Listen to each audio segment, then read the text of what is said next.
Oine muda nule panguwa ino ashoka vanhu nyika yese yeZimbabwe yashambidzika nezvakaita kugurukwe uko.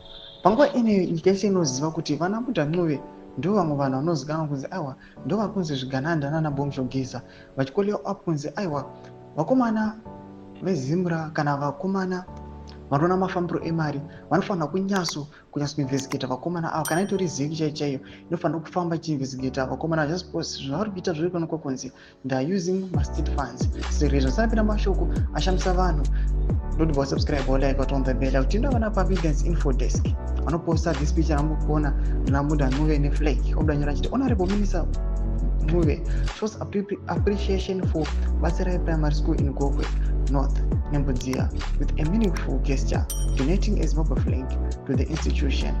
This act symbolizes patriotism and national pride aspiring students. Critics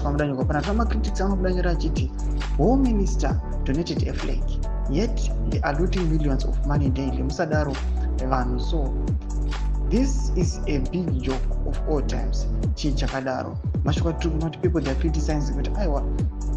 Namuda nluve kuti vakomana vanozikanwa kunzi aiwa ndo vamwe vanhu vakunzi ndo vari kubetsera mutungamiri ndo vari kunzi vari kufosa mutungamiri wenyika kusaina mamwe madeals anenge asingazivi anenge achinzi sometimes anenge ari corrupt.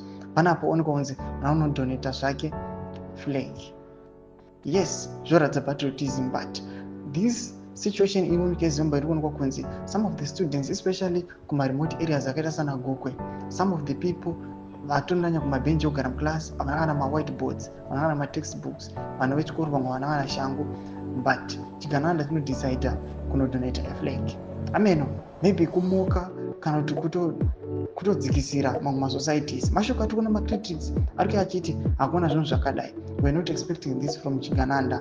Tudze mafungiro enyu muri kudii pamusoro pechirwere chimina kumasection mafungiro enyu.